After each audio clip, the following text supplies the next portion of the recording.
trasmissione con Matteo Salvini e con Roma per la conferenza stampa di presentazione di alcuni quesiti referendari che la Lega propone per questa primavera, per la primavera 2014. Si va dall'abrogazione totale della legge Mancino sui reati d'opinione all'abrogazione della norma che estende agli stranieri la possibilità di partecipare ai concorsi pubblici.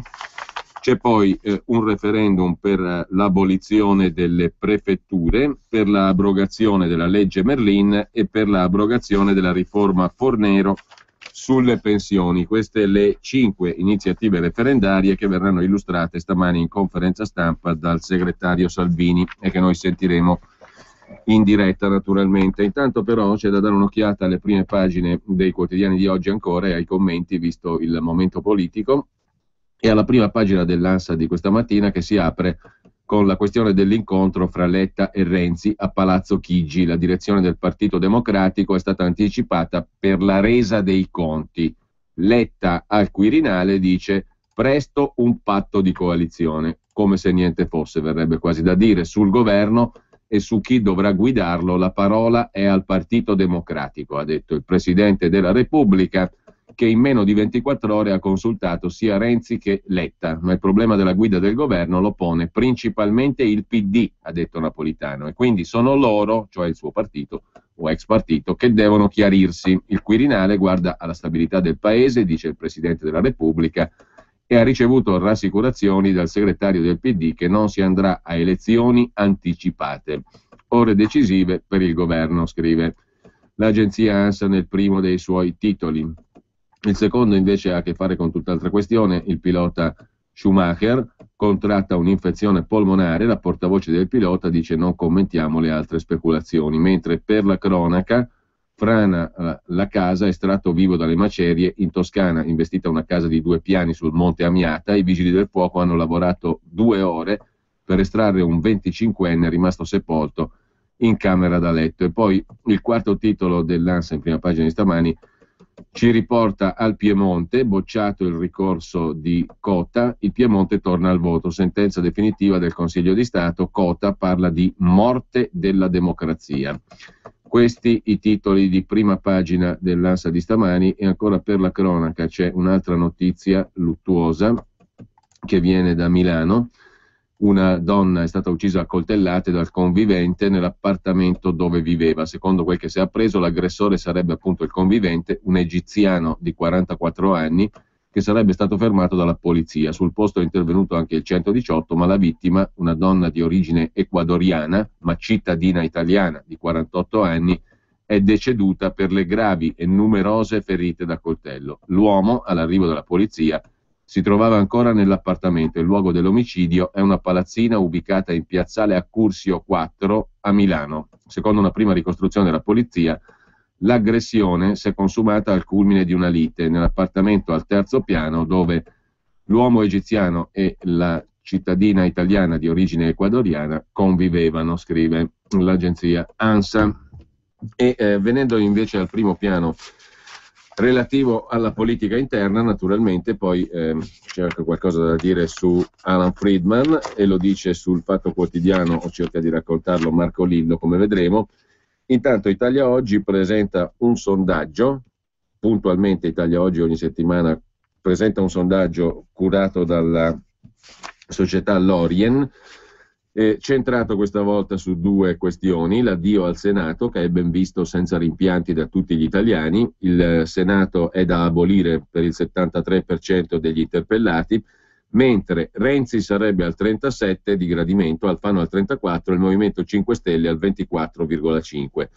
Il 73% degli italiani approva la trasformazione del Senato in Camera delle Autonomie, e per ora Alfano sarebbe il candidato più popolare nel centro-destra, ma il ritorno di Casini non basta a vincere. Questo per quel che valgono i sondaggi. Sempre su Italia Oggi, intanto, c'è un bilancio degli ultimi 18 anni di politica economica.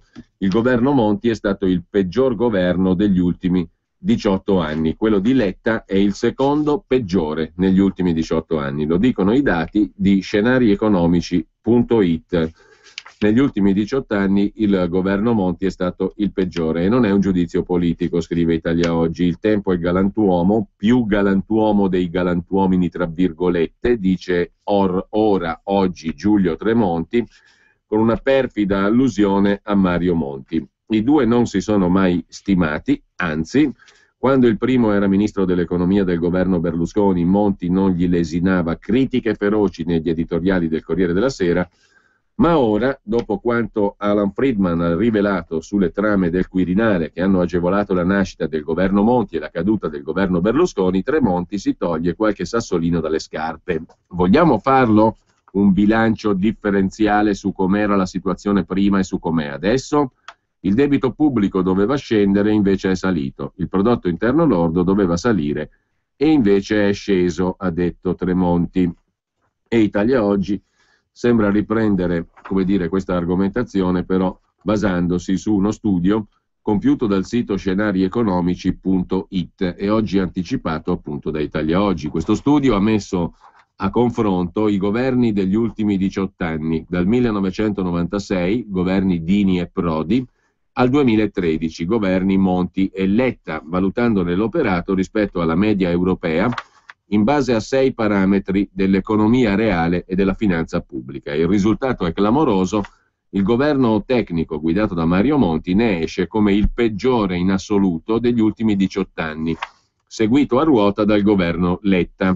Questi giudizi si basano su dati statistici e non solo su quelli, ma non su analisi politologiche. Il metodo seguito dagli esperti di scenari economici, il metodo seguito è quello piuttosto semplice di prendere in esame 6 indicatori economici, cioè il prodotto interno lordo, la disoccupazione, la produzione industriale, il debito pubblico, l'inflazione e il deficit pubblico.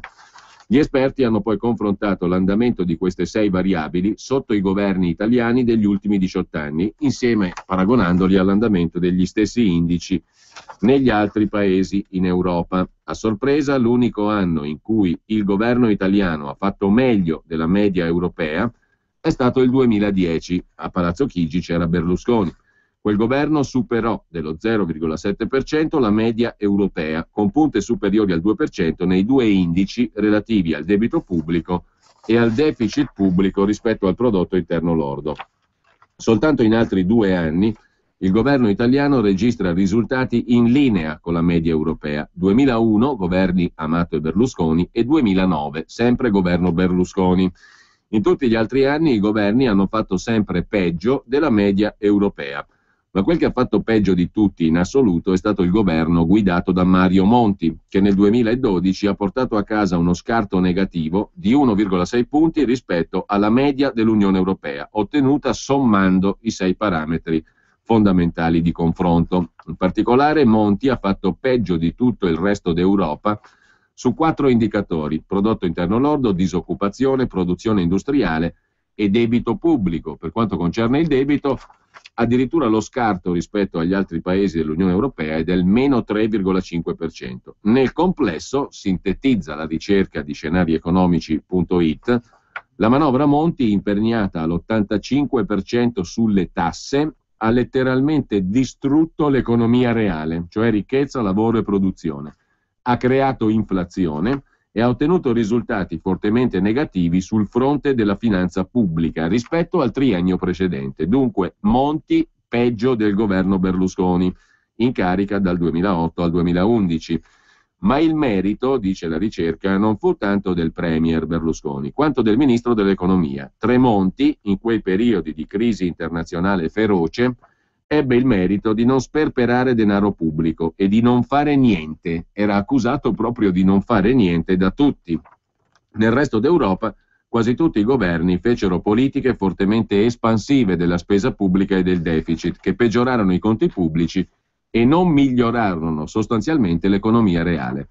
Confrontando gli indici, lo studio sostiene che l'Italia di Tremonti fece meglio della media dell'Unione Europea sostanzialmente per demerito degli altri paesi europei. In estrema sintesi, è meglio un governo che fa niente che un governo che agisce e quindi fa danni. Un paradosso, tutto da verificare per carità, ma un paradosso suggestivo. Tra i governi che hanno fatto danni, nello studio spiccano il governo Monti, come detto, che è il peggiore degli ultimi 18 anni, ma anche il governo Letta, definito il secondo peggior governo degli ultimi 18 anni. Le performance del governo Letta, scrivono gli esperti di scenari economici, sono abbrutite dall'eredità devastante lasciata dal governo Monti su molti indicatori, oltre che dall'espansione del debito pubblico, anche a causa del pagamento dei debiti arretrati della pubblica amministrazione. Scendendo nel dettaglio, lo studio mette a fuoco l'operato dei vari governi. Sulla questione PIL Italia rispetto all'Unione Europea, da 18 anni l'Italia è in sostanziale tracollo di prodotto interno lordo e perde in media l'1,1% di prodotto interno lordo all'anno. Circa il 20% di prodotto interno lordo abbiamo perso in 18 anni. Numeri terribili. Con i governi di centrodestra e quelli di centrosinistra, gli italiani hanno perso in media 250 euro pro capite di ricchezza all'anno. Ma con Mario Monti la percentuale di perdita, o meglio, il volume di perdita pro capite è salito a 450 euro a testa, neonati inclusi. Quindi nel far perdere ricchezza agli italiani, Mario Monti è stato il numero uno ineguagliabile. Per quanto riguarda la variabile disoccupazione, in media i governi di centrodestra hanno fatto un pochino meglio di quelli di centrosinistra, ma negli ultimi anni il tracollo con i governi Monti e Letta, scrivono gli esperti di scenarieconomici.it, arrivano i peggiori risultati degli ultimi 18 anni, perché sono state perseguite politiche che hanno fatto collassare la domanda interna e quindi il prodotto interno lordo. Per la produzione industriale, che è la terza variabile presa in considerazione dopo il prodotto interno lordo e la disoccupazione, dagli esperti del sito scenarieconomici.it, la produzione industriale da 18 anni è in tracollo continuo, quale che sia il governo, con un calo medio dell'1,8% all'anno, 30% cumulato negli ultimi 18 anni, una cifra che gli stessi esperti definiscono mozzafiato. I governi peggiori in assoluto: Monti, meno 3,6% di produzione industriale, Letta, meno 2,7%, che hanno accelerato la deindustrializzazione dell'Italia. Quarta variabile, il debito pubblico. I governi di centrodestra e di centrosinistra sono riusciti a contenere il differenziale con l'Europa tra lo 0,7 e l'1%, ma Mario Monti e Letta sono stati disastrosi, sono stati chiamati forse solo per quello e principalmente per quello, hanno fallito alla stragrande. Hanno ampliato la differenza rispetto agli altri paesi europei del 3,8 e del 4,5% rispettivamente. Letta peggio di Monti in tema di finanza pubblica. Quinto parametro, l'inflazione. Per 10 anni, dal 96 al 2005, l'Italia ha avuto un'inflazione superiore di 5-6 punti a quella media europea. In seguito, l'andamento dei prezzi in Italia è stato mediamente inferiore, salvo risalire nel 2012 con Monti per l'aumento dell'IVA. Infine, sesta variabile, il deficit pubblico, cioè lo squilibrio annuo rispetto al prodotto interno lordo. Per oltre 13 anni, dal 96 al 2008, l'Italia ha avuto un deficit maggiore della media europea. Nel 2009-2010, Tremonti-Berlusconi, ne ha avuto uno inferiore addirittura del 2%. Vantaggio scomparso con Monti e Letta. Concludendo, sia i governi di centrodestra che quelli di centrosinistra, sostiene questo studio, hanno governato sostanzialmente allo stesso modo, con politiche simili, risultati negativi e in modo mediocre. Soltanto Monti e Letta hanno fatto peggio. L'Italia per 18 anni ha perso costantemente prodotto interno lordo e produzione industriale.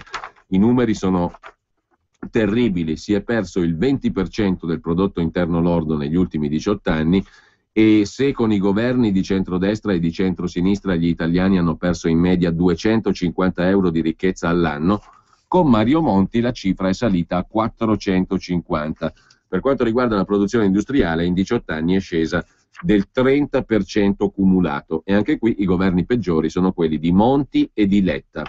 Quindi, concludendo, l'Italia ha perso costantemente prodotto interno e produzione industriale rispetto alla media dell'Unione Europea, indipendentemente da chi fosse al governo, con accelerazioni nei governi Monti e Letta. L'Italia è irrimediabilmente in declino. Monti ha avuto risultati di performance governativa peggiori di tutti i governi, perché di fatto ha spinto all'estremo le politiche fallimentari dei governi precedenti, e sì che era arrivato per salvare la patria e per fare quindi qualcosa di diverso. Ha fatto peggio di quelli che erano prima di lui.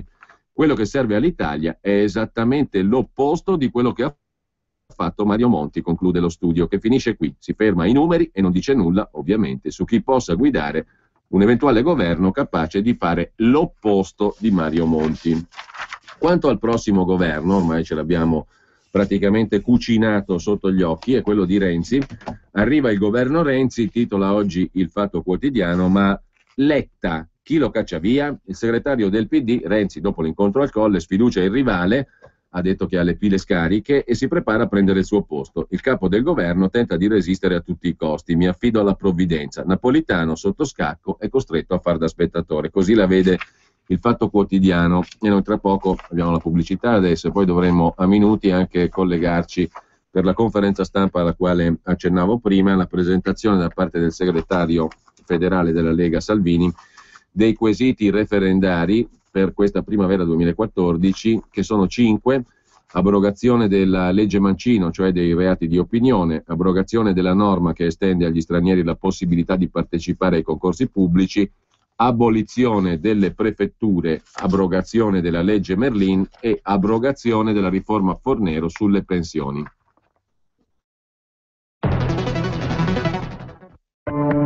Il pensiero, l'innovazione e poi finalmente la rivoluzione. È arrivata la Digital Radio per ascoltare la radio che ami di più con una qualità perfetta. Muoviti a provare l'ascolto digital. Muoviti a sperimentare il suono che non ti abbandona mai. Muoviti a scoprire dove il servizio è già attivo su digitalradio.it. Digital Radio.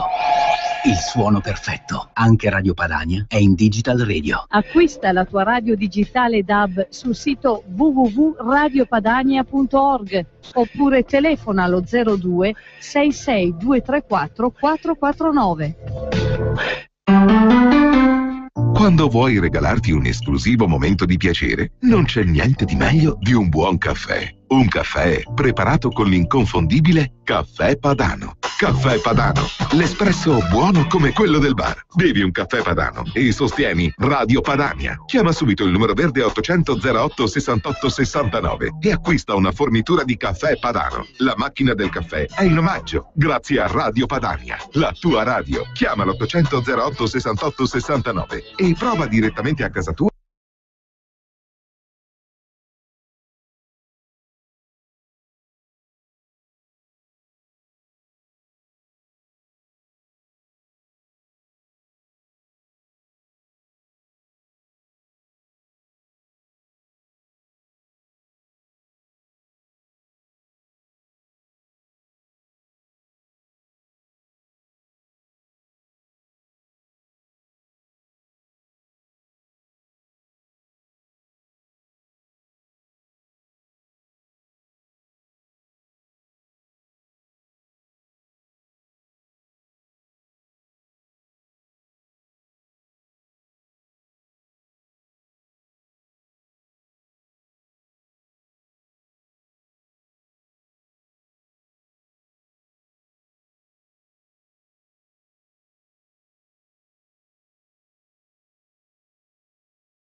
...66 23 44 22.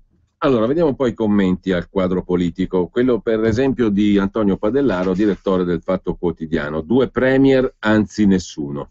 Abbiamo dunque un nuovo premier che sta per arrivare, Renzi, mentre il premier attuale Letta non ha alcuna intenzione di andarsene. Abbiamo un capo dello Stato che lunedì a sorpresa invita a cena Renzi, il quale entra al Quirinale segretario del PD e ne esce con l'incarico in tasca, cosa che desta una qualche sorpresa, visto che fino all'ora di pranzo Renzi aveva dichiarato al mondo intero che Palazzo Chigi non gli interessava, mentre i suoi ribadivano il concetto con l'indice alla tempia, come a dire: non è mica matto a farsi incastrare in un casino di problemi e per giunta senza legittimazione popolare.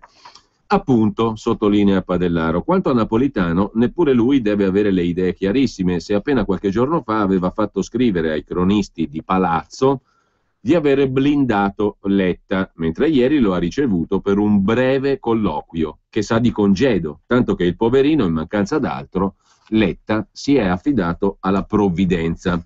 Lo stesso Napolitano, in seguito alla ricostruzione di Alan Friedman sul presunto complotto del 2011 per far fuori Berlusconi e fare largo a Monti, è stato di fatto sfiduciato da Forza Italia, la stessa che meno di un anno fa lo aveva voluto per la seconda volta sul Colle.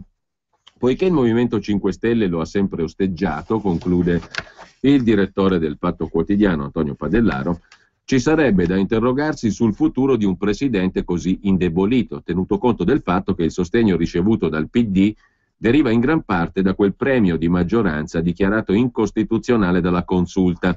Evitiamo ai lettori qualsiasi altro resoconto sulla confusione che regna tra i partiti. Ci limitiamo a una piccola domanda. Ammesso che Letta si tolga di mezzo senza ulteriori spargimenti di sangue, con quale maggioranza Renzi farà un governo? Col PD lacerato, con la destra di Alfano, con la sinistra di Vendola e qualche grillino disperso? Tanti auguri, conclude Padellaro, quando si tratterà di decidere, per esempio, sui tagli alla spesa pubblica o sugli aiuti alle imprese, ci sarà da ridere o da piangere. Renzi alle porte di Palazzo Chigi e Letta che si barrica da solo, scrive ancora il Fatto Quotidiano nelle pagine interne. Il segretario verso il governo e Napolitano fa il Ponzio Pilato, decida il PD, dice il capo dello Stato. Il sindaco andrà a chiedere il sostegno del Partito Democratico, Scelta Civica lo segue e molla la scialuppa di Letta. Ma il Fatto Quotidiano dà oggi una notizia ampiamente ripresa anche da altre testate online. Sulle poltrone del prossimo governo Renzi, pare che Renzi abbia l'intenzione di offrire a Laura Boldrini una poltrona da ministro per agganciare, per pescare, la Boldrini sarebbe l'esca, per pescare anche i voti di sinistra, Ecologia e Libertà e per arrivare a 196 voti in Senato. Attualmente la maggioranza è in Senato di 161. Un governo di giovani, donne e tecnici, ma non i tecnici a cui siamo stati abituati in questi anni, moltissime le novità, con qualche sorpresa. Un fedelissimo di Matteo Renzi descrive così il governo che verrà. Queste sono le parole di un fedelissimo di Renzi che già fa gli organigrammi di governo. Insomma, dà per sicuro, per certo, che Renzi diventi il primo ministro, evidentemente. Ci sono già i nomi per il governo. L'incarico ancora non c'è, anzi non ci sono neanche le dimissioni del premier in carica, Enrico Letta. Ma il segretario Renzi e i suoi uomini già ragionano di posti chiave, di ministri, di maggioranze. Si immagina la squadra di governo, ma intanto si fanno e si rifanno i conti al Senato.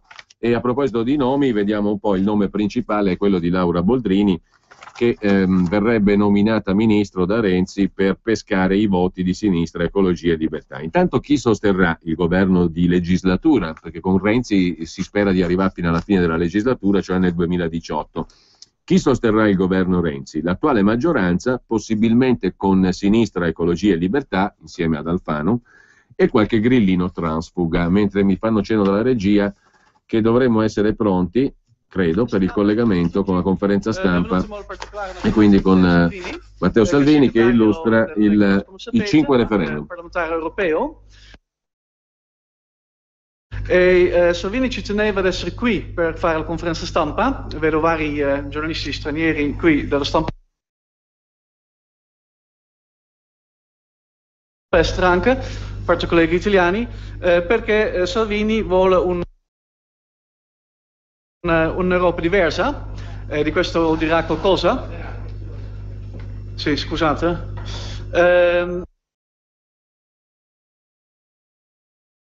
Lui vuole un'Europa diversa, poi sarà lui a dirlo, in vista delle elezioni europee di maggio, e anche lavora anche una nuova coalizione europea che non penso sarà molto favorevole all'euro, insomma. Però voglio dare la parola a te. Siamo in collegamento dalla sala della stampa estera a Roma. Prego.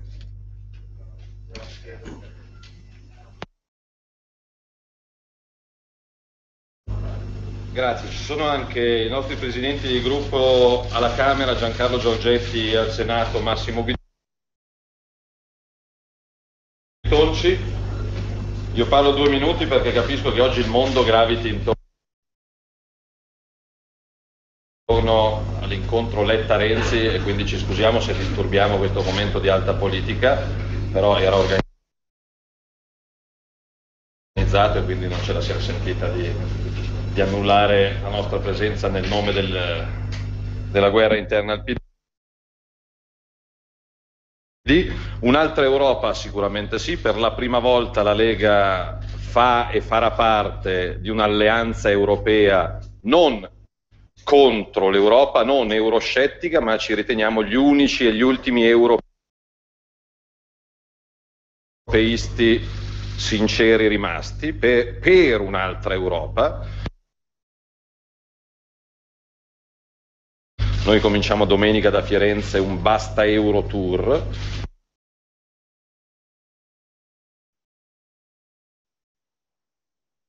In cui documenteremo come fuori dall'euro riparte il lavoro, ripartono gli stipendi, riparte l'agricoltura, riparte il commercio, quindi pensiamo a un'altra Europa. Senza vincoli folli, senza parametri che bloccano i nostri comuni e poi portano alle alluvioni, perché il patto di stabilità impedisce ai sindaci di spendere i soldi che hanno in cassa per mettere in sicurezza i fiumi e poi contiamo i morti. Quindi un'altra Europa fondata sul lavoro e sulle persone, non sulle banche e sui lavoratori a tempo determinato. Quindi gli accordi con Marine Le Pen, con Geert Wilders, con la FPÖ, con gli svedesi, con i finlandesi, con i danesi, con i fiamminghi sono assolutamente in fase avanzata e puntiamo a portare in Parlamento europeo la visione di un'Europa fondata sul lavoro. E quindi tutti i sondaggi temuti da Bruxelles dicono che i cittadini da questa parte stanno andando e quindi è questa la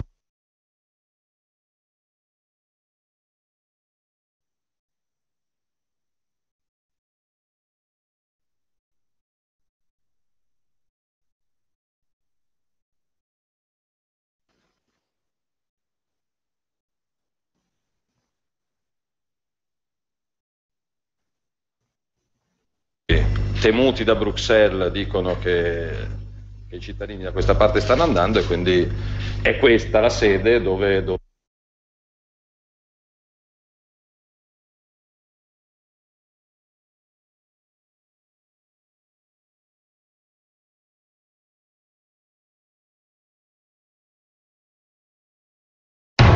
Aderisci alla campagna di Radio Padania a difesa del reato di immigrazione clandestina. Se pensi anche tu che l'afflusso di immigrati nel nostro paese debba essere seriamente regolamentato, scrivi una mail a clandestino.reato@radiopadania.net oppure invia un SMS al numero 335 82 77 277, specificando nome, cognome, comune di residenza e la dicitura aderisco alla campagna clandestino è reato. Radio Padania Libera allarga i suoi confini. Da oggi puoi ascoltarla dal tuo tablet o smartphone con tecnologia Android o Apple. Scarica l'applicativo e potrai portare sempre con te la tua radio preferita. Radio Padania Libera, senza più confini. Amate la musica classica? Allora vi aspettiamo sabato a partire dalle ore 17. Oretta Pierotti Cei conduce L'angolo della musica classica. Ogni sabato alle 17 su Radio Padania Libera.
Bene, torniamo in onda dopo questa brillante performance nell'ascolto della conferenza stampa di Matteo Salvini, che dobbiamo per forza rimandare ad altro momento, visto che si è incriccato il sito di Telepadania che ci avrebbe potuto consentire di ascoltare in diretta la conferenza stampa. L'ascolteremo in un altro momento, in differita ovviamente. Intanto la conferenza stampa sarà preceduta da un paio di lanci di agenzia riguardanti il segretario della Lega Nord Salvini in merito all'ipotesi del governo Renzi. Vogliamo chiedere a Renzi cosa vuol fare, non diciamo no a priori, dica se vuole esentare gli alluvionati dalle tasse, se vuole cancellare la riforma Fornero, se vuole ridiscutere l'euro e l'Europa. Se Renzi ci stupisse con risposte concrete, dice Salvini arrivando nella sede della Stampa Estera a Roma, dove c'è la conferenza stampa che non abbiamo potuto ascoltare, noi non siamo pagati per dire no a priori, se invece saranno solo chiacchiere gli faremo la guerra in Parlamento. Vogliamo tornare a vincere in Piemonte, ha detto ancora Salvini a un'altra domanda prima di entrare nella sede della Stampa Estera a Roma. Invalidare le elezioni che hanno affidato il mandato a Roberto Cota è una decisione fuori dal mondo che mette in discussione il voto di milioni di piemontesi che hanno votato Cota, la Lega e il centrodestra. Così ha commentato Salvini la pronuncia del Consiglio di Stato che ha respinto il ricorso del presidente Cota. Andiamo a testa alta, dice Salvini, per provare a rivincere contro la Torino snob, la Torino delle banche, la Torino della stampa e dei giudici, però il Piemonte non è questa Torino. Così Matteo Salvini. Poi speriamo di avere la conferenza stampa che sicuramente avremo a questo punto registrata, la manderemo in differita. Tornando invece alla questione del governo Renzi e alla maggioranza che Renzi spera di racimolare, intanto l'attuale maggioranza dovrebbe continuare a sostenerlo, possibilmente con Sinistra Ecologia e Libertà che si affianca ad Alfano, più qualche grillino transfuga. Scelta Civica è stata molto chiara e il nuovo centrodestra è pronto a sostenere il cambio di cavallo. Trattando il trattabile, scrive il Fatto Quotidiano, sulla base di quel che dicono alcuni renziani, quindi si dà già per certo che si sta lavorando agli organigrammi. I numeri al Senato sono peraltro molto risicati, il PD ha 108 senatori, più 31 del nuovo centrodestra, più 12 delle nuove autonomie, più Scelta Civica che sono 8, più i Popolari per l'Italia 12. Fanno una maggioranza risicata, 171 su 161 che sono necessari. Ancor più risicata se si considera che i Popolari spaccati non sono tutti pronti ad appoggiare Renzi. Sul gruppo misto, 14, di cui 8 di Sinistra Ecologia e Libertà e 3 grillini, si sta lavorando. Si arriverebbe a 185. Con il gruppo delle Autonomie e Libertà, gli ex di Raffaele Lombardo in Sicilia, farebbe 196 e in generale sta facendo scouting Renzi tra i 5 Stelle, una decina quelli che Renzi conta di portare con sé. Insomma, una campagna acquisti che si commenta da sola, diciamola tutta, altro che discontinuità e altro che novità. Ma è ancora tutto da verificare. Per stringere i bulloni, per far quadrare i conti, si comincia a ragionare anche sui ministeri e per spingere il partito di Vendola saldamente nella maggioranza si lavora a un'operazione piuttosto ardita, ovvero portare Laura Boldrini al governo. Se andasse in porto sarebbe il modo per prendere 2 o 3 piccioni con una fava sola. Si libererebbe la presidenza della Camera, un ruolo sempre più scomodo per la Boldrini, a uso e beneficio di Dario Franceschini, che quella poltrona la sogna da sempre e l'ha dovuta sacrificare in nome del mai nato governo di cambiamento, quello di Bersani. Oltre a Laura Boldrini, l'unica poltrona sicura è quella destinata a Maria Elena Boschi. Dovrebbe sostituire Quagliariello alle riforme e poi ci sarebbe un ministero per il renziano Dario Nardella, sempre se Renzi non reputa che è meglio lasciargli la successione come sindaco di Firenze. La giustizia, Ministero della Giustizia, sarebbe uno dei posti pesanti che Renzi è disposto a cedere al nuovo centrodestra o in subordine a Scelta Civica. Per l'agricoltura si sono in lizza Ernesto Carbone e Paolo De Castro, alla faccia della novità. Per il Ministero dell'Economia si fanno i nomi più vari, a partire dal consigliere Joram Gutgeld, ma Matteo Renzi mira più in alto. Un altro posto di peso dovrebbe essere destinato a Lorenzo Guerini, attuale portavoce della segreteria PD, l'uomo delle trattative, l'ex sindaco di Lodi. Chissà se addirittura per lui c'è il posto di sottosegretario alla presidenza del Consiglio. Promozione in arrivo, in un ministero di peso, anche per Graziano Del Rio, l'uomo di Renzi nel governo Letta. Ma poi ci saranno anche tante sorprese, dicono i renziani, nomi di peso fuori dalla politica. Chissà che a Palazzo Chigi non arrivi qualche vecchia conoscenza di Renzi. Si è parlato di Oscar Farinetti e di Alessandro Baricco, anche se si tratta di ipotesi date per difficili dal Fatto Quotidiano di oggi, che si occupa poi di Alan Friedman, ovvero colui che è stato utilizzato per lanciare l'ultimo sasso nello stagno, quello che ha ridotto il presidente Napolitano alla ragione, diciamo così, l'ha messo in una condizione di minorità tale da poter solo assecondare il piano Renzi a Palazzo Chi. Più che Palazzo Chigi piace oggi chiamarlo Palazzo Chi, che è l'indovinatissimo titolo, credo, del quotidiano Il Manifesto. Comunque Alan Friedman e il fatto che alcune notizie hanno un prezzo è il titolo del pezzo di Marco Lillo oggi sul Fatto Quotidiano, dedicato al conduttore televisivo Alan Friedman. Oggi offre lezioni di giornalismo per avere rivelato retroscena sul Quirinale, che retroscena non sono, ma la BBC lo ha criticato per aver prodotto reportage sulla Malesia, che è un grande cliente della sua società privata. La TV inglese ha protestato per le inchieste in sospetto conflitto di interessi. Lui replica: hanno ammesso poi che erano imparziali. Ma business is business per Friedman. I bilanci delle sue aziende italiane rivelano che l'attività di comunicazione per grandi gruppi e istituzioni rendeva molto più dell'informazione. Dunque, scrive Marco Lillo oggi sul Fatto Quotidiano, Alan Friedman ha pubblicato uno scoop sul Corriere della Sera. Le confidenze ricevute da Carlo De Benedetti, Romano Prodi e Mario Monti disegnano con maggior chiarezza il ruolo del Presidente della Repubblica nella gestazione del governo Monti nel 2011. Il fatto che Napolitano già da giugno 2011 lavorasse a una via d'uscita in caso di collasso del governo Berlusconi è una notizia. Friedman, 57 anni, nato negli Stati Uniti, è stato corrispondente a Milano per il Financial Times dall'83 all'89. Dal 90 a New York, insignito per ben 4 volte del British Press Award, ha firmato inchieste sullo scandalo Iraq Gate e libri importanti come Tutto in famiglia dell'88 sulla famiglia Agnelli.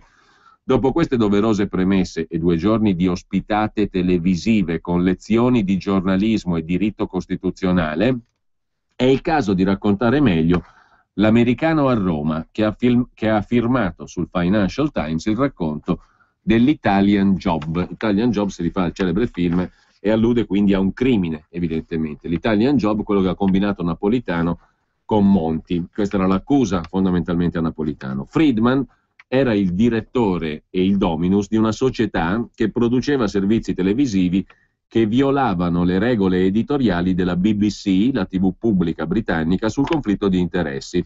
Lo si può leggere su un resoconto del comitato etico della BBC che il Fatto Quotidiano mette a disposizione anche sul sito online del giornale. La società del giornalista americano prendeva soldi per promuovere la Malesia, mentre con un'altra divisione della medesima società produceva documentari televisivi sulla Malesia, le sue industrie e le politiche del suo governo. La storia è ricostruita nel report del Comitato sugli standard editoriali della BBC, pubblicato a novembre 2011 e aggiornato a febbraio 2012. FBC UK Limited controlla anche una società italiana che nel suo momento d'oro fatturava 9,6 milioni di euro. È il nome FBC UK Limited della società di Alan Friedman. Quando i suoi ricavi nelle produzioni televisive per Sky e la 7 scendono a 800.000 euro nel 2008, la società italiana di Friedman decide di puntare sui settori Media Services e Strategic Communication. Nella relazione di bilancio 2008 si legge che le attività, dai margini più alti, svolte nei confronti di clienti come Altagamma, Brioni, l'Istituto per il Commercio Estero, la Regione Toscana, guarda un po', portano alla Fact-Based Communication TV SRL il triplo delle produzioni, 2,1 milioni di euro. Insomma, quando Friedman con le sue società in Italia si lavora per clienti come la Regione Toscana, l'Istituto Commercio Estero, eccetera, aumenta il suo fatturato. Il fatturato si dimezzerà nel 2009 rispetto al 2007, scendendo a 2,2 milioni. Ma il presidente della società di Friedman, Massimiliano Lanaro, sostiene in assemblea dei soci che si intravede la luce grazie alla comunicazione strategica e poi aggiunge: non va dimenticato che la FBC offre il proprio supporto alle società inglesi nell'ambito del contratto pluriennale già sottoscritto col governo della Malesia. Nel bilancio 2012 la musica è diversa. Nella relazione l'amministratore, Lanaro, descrive una situazione tragica. La capogruppo inglese è in administration perché non è riuscita a pagare i creditori, tra cui c'è anche la controllata italiana. Questo è l'impero, diciamo così, societario di Alan Friedman, colpa proprio della Malesia.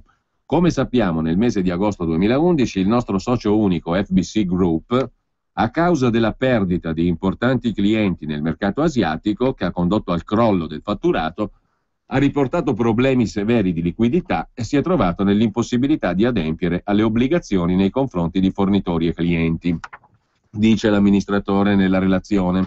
Così la controllata italiana della società di Alan Friedman realizza perdite per 3,2 milioni su 3 milioni di fatturato. Cosa è successo tra il boom e il flop della società di Friedman, la FBC? Il 17 agosto 2011 esce sul quotidiano britannico The Independent un articolo dal titolo «Perché un'azienda che prende milioni dalla Malesia produce documentari per la BBC sulla Malesia». La domanda riguardava proprio la FBC UK Limited, cioè la società britannica di Alan Friedman, che nel 2009 fatturava 19,6 milioni di sterline per un profitto di 1.300.000 sterline e che era diretta proprio da Alan Friedman. Dopo l'articolo, la BBC mette al lavoro il suo BBC Trust Editorial Standards Committee, cioè il comitato etico che deve tutelare la fiducia dei telespettatori britannici nella rete pubblica. Nelle conclusioni del resoconto si legge che 8 documentari su 20 prodotti dalla FBC di Alan Friedman e trasmessi dalla BBC World dal 14 febbraio 2009 al 2 luglio 2011 non soddisfano le linee guida editoriali della BBC in materia di conflitto di interessi, perché la FBC Media UK Limited ha prodotto 20 programmi per la BBC, 8 di questi riguardavano la Malesia, le politiche del governo malese e le sue industrie, specialmente l'industria dell'olio di palma. La società capogruppo di Alan Friedman, la FBC Group Limited, ha confermato che il governo malese era suo cliente. La società ha affermato che questo accadeva attraverso la sua divisione corporate. Nel momento in cui sono stati trasmessi i documentari, i dirigenti della BBC non erano consapevoli di questo rapporto. Sulla base degli elementi proposti al comitato sulla relazione apparente tra la FBC Media UK e il governo maltese, il comitato ha concluso che la società di Friedman non era un produttore appropriato per questi programmi a proposito della Malesia, delle sue industrie e delle politiche del suo governo. Il comitato ha ritenuto che non può essere adeguatamente fiducioso che una relazione tra la società di Friedman e il governo malese o altri interessi malesi non abbia influito sul contenuto del prodotto della BBC. Se però c'è stata una violazione delle linee guida in materia di conflitto di interessi, la società di Friedman non ha violato le regole di imparzialità, perché si legge nella relazione del comitato che complessivamente il comitato ha considerato che a conti fatti nessun programma ha infranto i requisiti di imparzialità.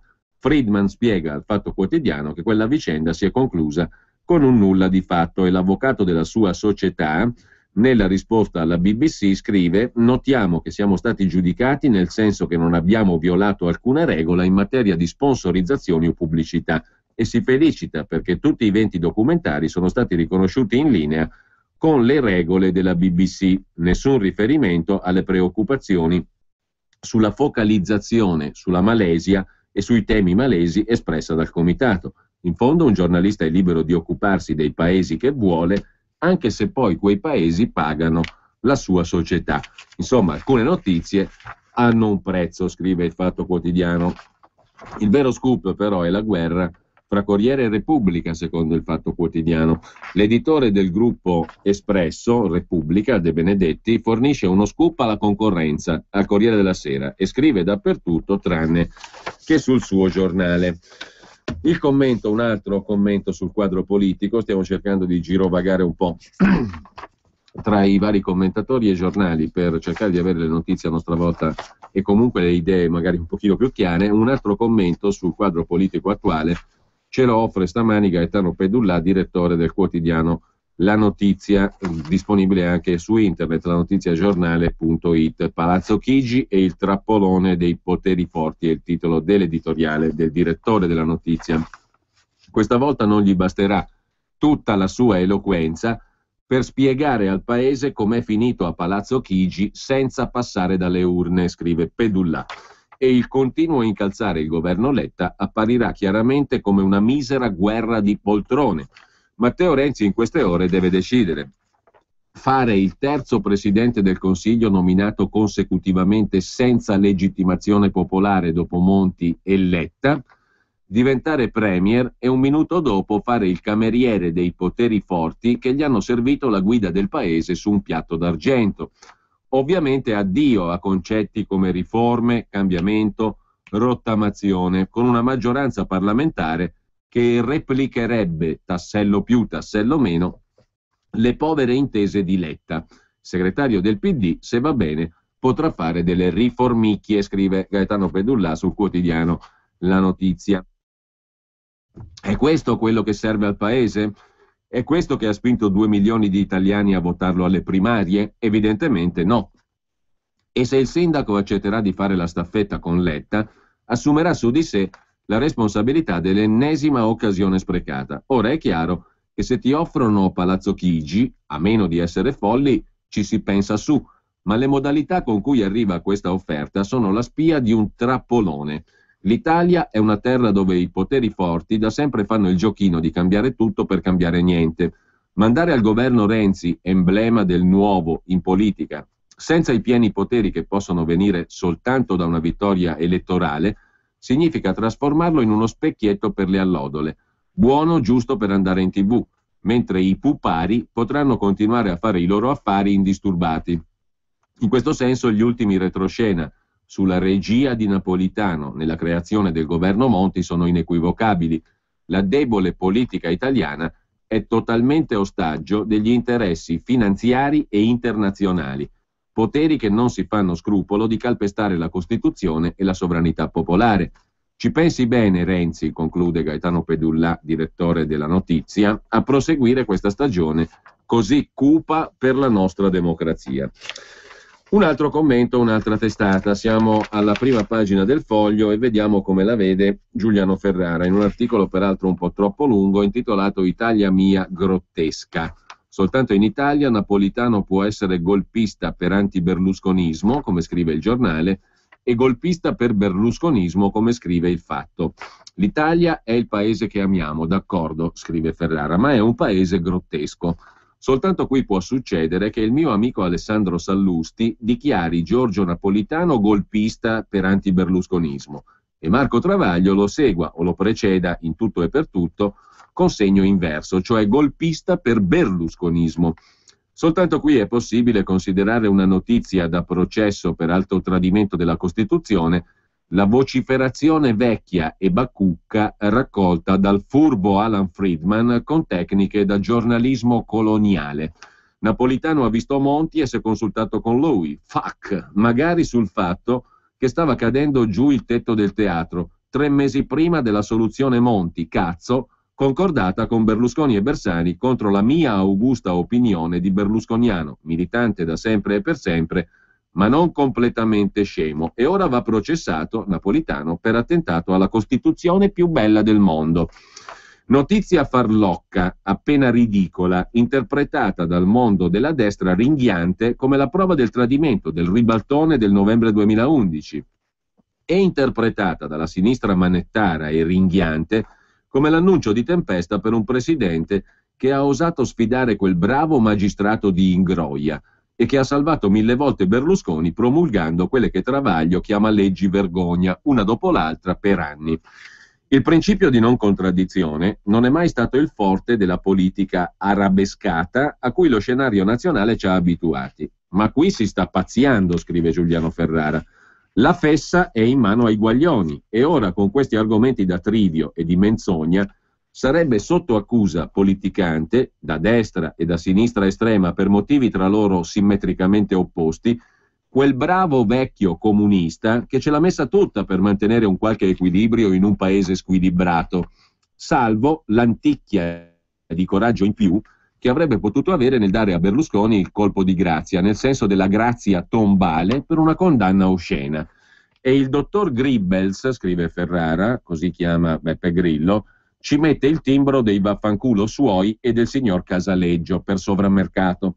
Napolitano è sempre lo stesso, un comunista di formazione, e conosco il genere per essere stato comunista fino a meno di metà della mia vecchia vita, che fu eletto, Napolitano, da una maggioranza prodiana presidente della Repubblica e ha sempre cercato di offrire come lascito politico la lealtà istituzionale, l'atavismo politico per la tenuta delle istituzioni, sia quando ha lavorato per impedire ribaltoni, quelli alla maniera di Scalfaro, un sagrestano di destra che invece ha gestito il Quirinale come retrobottega di D'Alema e Dini, mentendo e imbrogliando, sia quando nei tempi di recupero della partita ha cercato di risolvere la crisi della maggioranza e del governo berlusconiani, largamente autoprocurata attraverso le cazzate fatte nel caso Casini e poi Fini, con una soluzione tecnocratica, capace in principio di alcune riforme, che poi ha ceduto il passo alla rivincita della politichetta solita, un po' perché nessuno può fare cose impossibili se il paese grottesco è quello che è, e un po' per la vanità del tecnocrate Mario Monti. Io, che da quando l'ho conosciuto come editore e poi come politico, ho sempre voluto bene a Berlusconi, scrive ancora Giuliano Ferrara, e gliene voglio infinitamente di più da quando è stato condannato da un esposito e giustiziato per i suoi innocenti peccatucci da una giuria di talebane con i capelli ricci, ho passato invece la mia infima carriera di comunista a polemizzare molto aspramente con Napolitano, che secondo me era un capo della destra comunista riformista, alla quale appartenevo, troppo timido e opportunista. La lite fu pubblica. Ma quando ero sul banco del governo nel 94 accanto a Berlusconi, che aveva fatto il suo corso napoleonico e teneva il suo primo discorso sulla fiducia alla Camera, elogiai Napolitano per avere stretto la mano platealmente, elogiai Berlusconi anzi, per avere stretto la mano platealmente, precipitandosi sui banchi dell'opposizione, a Napolitano, quel comunista o post-comunista che aveva avuto parole di schietta legittimazione politica del fenomeno popolare rappresentato da Berlusconi. E lavorai invano per mandarlo in Europa come commissario, dapprima in accordo con Berlusconi, che poi come al solito si fece convincere da Falchi e Falchetti e dal calcolo corto, e ci mandò niente meno che la signora Emma Bonino, una vera amica della ditta, una fanigottona che colleziona cariche per fare il nulla, mentre Pannella si fa il culo in piazza. Quando Sarkozy, prosegue Giuliano Ferrara, si fece la sua grassa risata di chi ride bene ma non ride ultimo, occupai Piazza Farnese, dove i miei amici della Roma Radical Chic mi avevano invitato a un party dell'ambasciata e standomene di fuori comiziai contro il presidente francese Cazzone, guadagnandomi la simpatia degli astanti a colpi di défilé e altri sberleffi e l'attenzione di camerieri e funzionari alle finestre. Non ho mai più messo piede in quell'ambasciata da allora e non conto di farlo in futuro, nonostante il 14 luglio a me in fondo caro. Era l'ottobre del 2011 e Alan Friedman dormiva della grossa. Poi venne il vertice del G20 di Cannes, primi di novembre, e non fu necessario alcun complotto per confermare l'isolamento diplomatico nel mondo di Berlusconi e dell'Italia popolare a lui fedele. Tra gli altri miei demeriti, si avvia a concludere il suo editoriale Giuliano Ferrara, va scritto l'aver preavvisato Berlusconi, Fai fuori Fini in malo modo, ti ritroverai senza maggioranza. E l'avergli detto che Tremonti lavorava per il re di Prussia, cioè per restare in piedi da solo nelle macerie, cosa che puntualmente non è avvenuta perché al mondo c'è un giudice, oltre che la Merkel a Berlino. E l'avergli detto sul Foglio e nei teatri, difendendolo a modo mio, altro demerito, che doveva smetterla Berlusconi di fare l'imputato a tempo pieno, doveva fare il Presidente del Consiglio e gli stati generali dell'economia, perché arrivava una brutta crisi. Glielo scrissi sul Giornale nel 2010 e poi a seguito di un suo ottimo articolo per il Corriere, ben prima dell'estate delle 4 finanziarie e del delirio di governo. Poi, a forza di cazzate, perse anche Milano. Ora sento dire che lo spread fu un'invenzione, che ci fu complotto, che il chiaro assenso di Berlusconi alle proprie dimissioni concordate e alla formazione del governo Monti, che parlava di Berlusconi come del suo venerato predecessore e lo invitava spesso a pranzo, tutto questo fu una macchinazione del comunista napolitano. Non c'è limite al comico, volontario e involontario, conclude Ferrara, e io, scusatemi, rido allegramente, anzi ghigno con una certa amarezza, ma la santa alleanza di Travaglio, Grillo e Minzolini mi riempie di letizia. L'altro commento in prima pagina sul Foglio è quello di Lodovico Festa su Napolitano, colpevole di lealtà alla Costituzione. Gli errori di Napolitano sono molti, ma l'inverso di quanto si dice. E poi c'è un terzo commento sul Foglio, il francotiratore Friedman e lo scoop è quel grottesco cortocircuito del Corriere della Sera. La passione del Corriere della Sera per Mario Monti, alimentata in anni di collaborazione giornalistica e nella sfacciata sponsorizzazione delle aspirazioni politiche del professore Boccognano, ha finito col giocare un brutto scherzo al Corriere della Sera. Le cosiddette confidenze di Monti ad Alan Friedman denotano forse una scarsa considerazione del diritto alla riservatezza del capo dello Stato, che sfiora la slealtà. Ma il punto qui è un altro e riguarda il quotidiano diretto da Ferruccio De Bortoli, che pubblicando con evidenza le interpretazioni di Friedman, che ovviamente puntano a sottolineare gli aspetti sensazionalistici di una vicenda nota e stranota, e ora ricostruita sulla base di una traccia che risente pesantemente di sensazioni, ha commesso l'errore, De Bortoli, di non considerare le conseguenze della sua scelta. A riscrivere la storia recente della politica italiana è stato Friedman, a dettare è stato Monti e a conferire una certa autorevolezza a tutta questa pacottiglia il Corriere della Sera. Così, dopo aver ricevuto una messa a punto precisa e non priva di sarcasmo da parte di Napolitano, il Corriere è andato in testa a coda, come testimonia l'editoriale Auto da Fè di prima pagina di ieri firmato da Massimo Franco. La tesi della buffa palinodia corrieresca è semplice: quel che ha fatto Napolitano nel 2011 non deve scandalizzare, ma rassicurare, scrive Franco. Giusto, commenta il Foglio, se non si tralasciasse di ricordare che la pietra dello scandalo campeggiava sulle pagine dello stesso giornale soltanto il giorno prima. Sulla responsabilità di Monti, che invece di essere grato a Napolitano che lo ha nominato senatore e premier, lo ha invece quasi messo nei guai con dichiarazioni spericolate, si tace, se non per un accenno alla parentesi successiva di Monti che ha voluto far politica. Abbonda invece la solita reprimenda ai partiti incapaci di leggere quanto è accaduto. Dopo aver pubblicato con evidenza e senza mezza riga d'avvertenza l'illustrazione del presunto complotto, si spiega che chi ci ha creduto è, nella migliore delle ipotesi, un credulone, ma anche i lettori del Corriere sono stati indotti in questo errore e quindi le intemerate di Massimo Franco, il francotiratore, sono rivolte oggettivamente anche ai lettori. Paradossalmente, nell'articolo che fiancheggia l'editoriale si definisce ancora ricostruzione il testo di Friedman, il che segnala lo stato confusionale che deve regnare ai piani alti di via Solferino. Commettere un errore può capitare, scrive il Foglio, quando ci si rende conto però di averla fatta grossa sarebbe consigliabile reagire con umiltà. Il Foglio parla di errore, ma sarà difficile pensare che questo sia un errore, quello del Corriere della Sera, perché è servito oggettivamente a tirare la volata a Renzi. Sulla questione del momento politico scrive anche sul Foglio una lettera Rino Formica, ministro socialista e esponente di primo piano di quel partito a suo tempo, e da qualche tempo frequentatore delle pagine dei giornali attraverso appunto soprattutto le lettere al quotidiano diretto da Giuliano Ferrara, il quale Formica oggi scrive: Punto primo. Nella Prima Repubblica le crisi di governo erano facilmente risolvibili perché interne alla stabilità di sistema. Secondo, dopo il 94 le crisi di governo non sono più risolvibili perché sono l'effetto di una causa irrisolta, cioè la crisi del sistema stesso. Il pannicello caldo delle leggi maggioritarie elettorali non risolve i problemi creati dalla fine del ciclo della Prima Repubblica. La crisi della rappresentanza e della democrazia hanno travolto l'impianto costituzionale della democrazia parlamentare, fondata sulla centralità dei partiti nella costruzione dello Stato democratico. Terzo punto, scrive Rino Formica.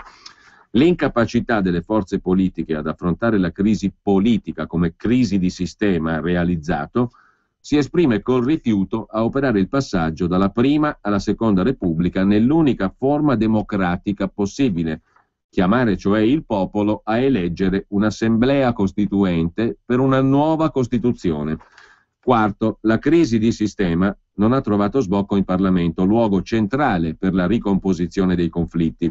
Quando il Parlamento è impotente, e in effetti tutto sta accadendo al di fuori del Parlamento, ormai da troppo tempo, quando il Parlamento è impotente, scrive Formica, la dialettica politica e sociale cerca altri luoghi di sintesi. Ed è così che il governo è costretto a far ricorso ai decreti legge. La Corte Costituzionale fa sentenze additive, cioè che aggiungono qualcosa. Il Presidente della Repubblica deve muoversi nella sottile striscia che divide la Repubblica parlamentare da quella presidenziale. Quinto punto, scrive Formica, è fuorviante prendere i singoli episodi di forzature dell'ordinamento quando qui siamo davanti a un ordinamento ridotto in stato vegetativo. Dopo queste premesse, e per stare allo scandalo dell'ultima ora, ci viene da chiedere, quando nell'aprile 2013 il Parlamento al massimo della sua impotenza chiese a Napolitano di ricandidarsi e subì lo schiaffo del discorso di Napolitano senza reagire, non accettò quel Parlamento forse in quel momento il passaggio dalla democrazia parlamentare a quella presidenziale? Ma la seduta del Parlamento dell'aprile 2013 non fu l'inizio di una crisi, ma il punto terminale di una lunga, ventennale crisi di sistema. Oggi i mandarini sono marci, scrive Rino Formica. Sempre per stare allo scandalo, tra virgolette, dell'ultima ora, è utile guardare meglio ai fatti del 2011. Tra giugno e novembre si aprì un conflitto tra Berlusconi e Tremonti sul tema dei rapporti tra Italia e resto del mondo. Berlusconi si affidò al banchiere unico globale e isolò Tremonti. Tremonti non seppe o non volle aprire una crisi dall'imprevedibile esito e tacque, difatti ubbidì tacendo. Con Macaluso scrissi sul Riformista 2 novembre 2011: caro Tremonti, la crisi economico-sociale che attraversa l'Europa in Italia si intreccia con una crisi politica acutissima che rende più pesante che altrove la situazione generale del Paese. Eppure non si vede uno sbocco. Noi pensiamo, come tanti, che questa particolarità della crisi italiana sia riconducibile alla crisi della leadership della maggioranza governativa, che si è manifestata in più occasioni e più campi. Una di queste attiene alla crisi dei rapporti fra Presidente del Consiglio e Ministro dell'Economia, su cui si è detto tutto il suo contrario. Ancora oggi i giornali parlano di una tua emarginazione, scriveva. Nel 2011, quel 2 novembre, poco prima che cadesse il governo Berlusconi, Formica a Tremonti, vecchio compagno di partito tra l'altro. Noi riteniamo che oggi tu abbia il dovere di chiarire quali sono le ragioni della rottura che si è determinata tra il Presidente del Consiglio, Berlusconi, e il Ministro dell'Economia, Tremonti. Le note dei retroscenisti e le campagne pilotate da varie centrali in cui si coagulano tanti interessi dominano l'informazione e determinano la formazione dell'opinione pubblica. La reticenza degli esponenti del governo e dell'opposizione rendono opaca la vicenda politica italiana.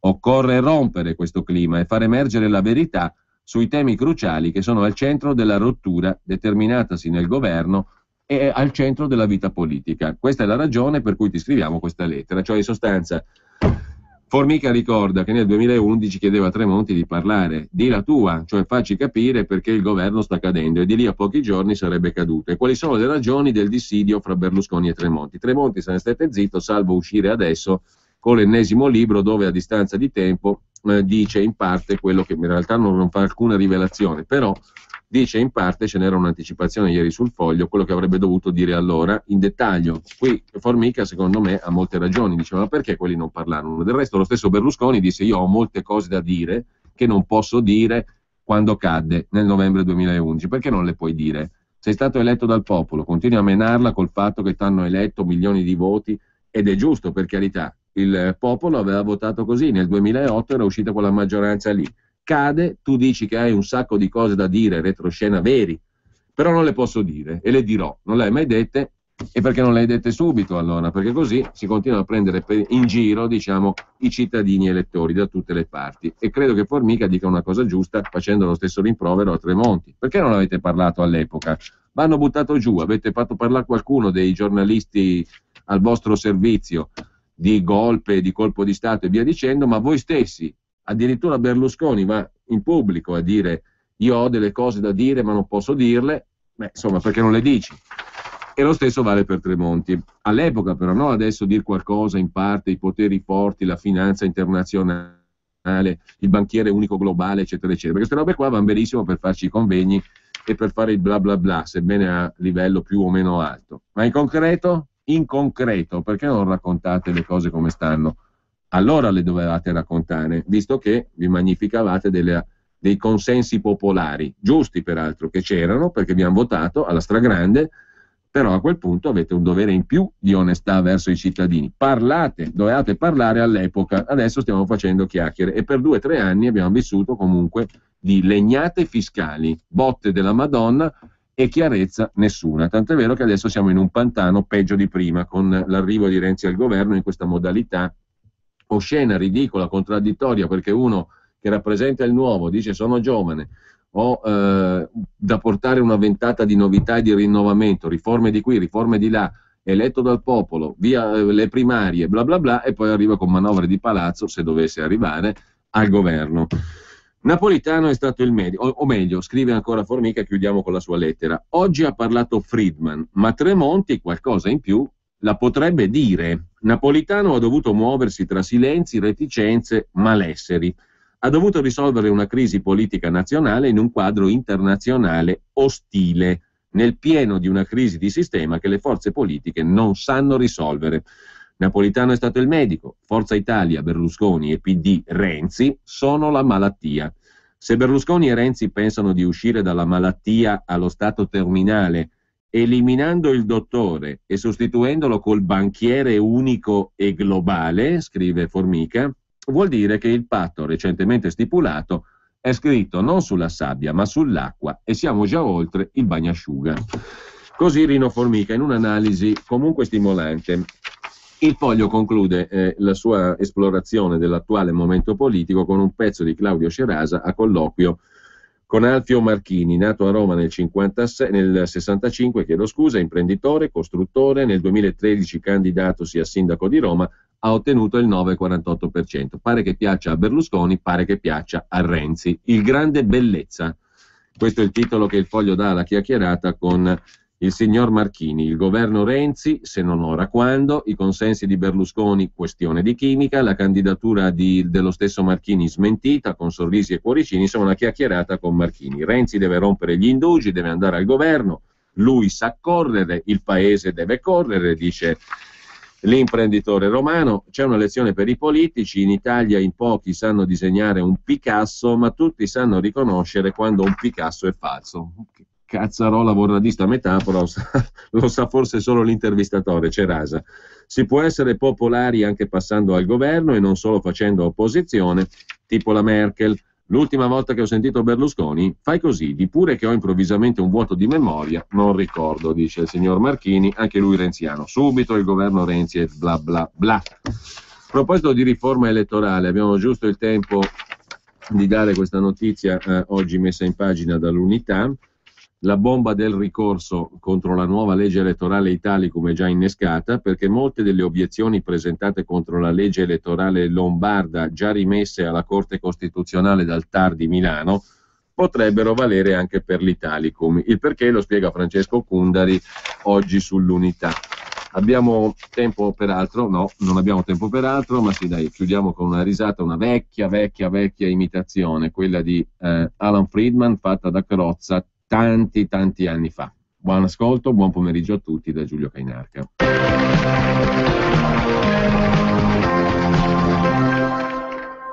Buonasera a tutti i risparmiatori e a tutte le risparmiatori. Un caro saluto del vostro Alan Friedman. Attenzione, il saluto è caro perché c'è l'euro. Ci fosse stata ancora la lira, sarebbe stato un saluto struminzito, saluto distaccato, un salutino. Con l'euro invece tutto è più caro, anche il saluto.